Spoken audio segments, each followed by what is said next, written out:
There are certain parts of the state that feel like drive-by areas. Those places big musical acts and events pass on their way to bigger cities. For a long time, Burlington has felt like that. But the Buckley Report has the story of how 59 years ago tonight, Burlington was the place to be when the man who was about to become the biggest name in show business came to town. If you listen closely enough, it's almost like you can still hear him, because some legends linger.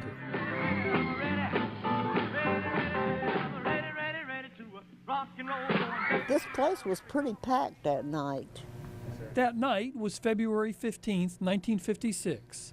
A young singer newly signed by RCA Records was playing one of the bigger auditoriums in the state at Williams High School in Burlington. I was 18. And Betty Wright, I remember, was there.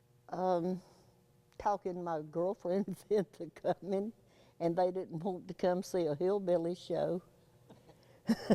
In a button-down era, Elvis was unbuttoned, practically down to the navel. The young girls loved him. Because he was good looking. Smoldering sexiness. He just had that look, the moves and everything, and the women didn't care what he was singing. They just said they wanted to look at him.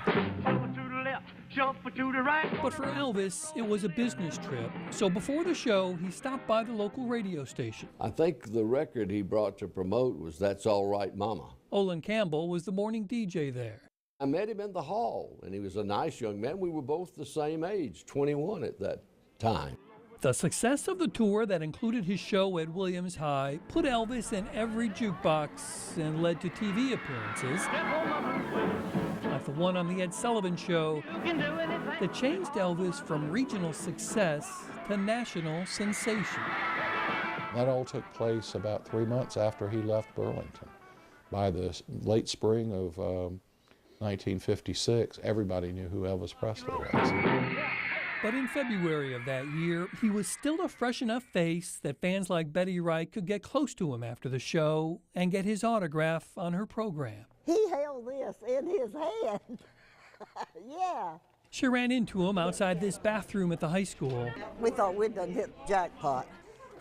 Where it seems another girl got a little closer. He was kissing her and just pushed her right on into the bathroom door.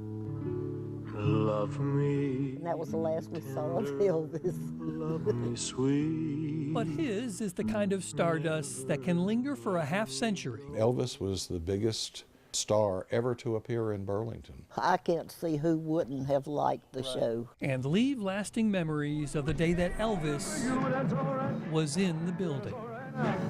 Bob Buckley, Fox 8 News. That was the last time Elvis played a concert in Burlington. The closest he came to coming back was on his final tour in 1977.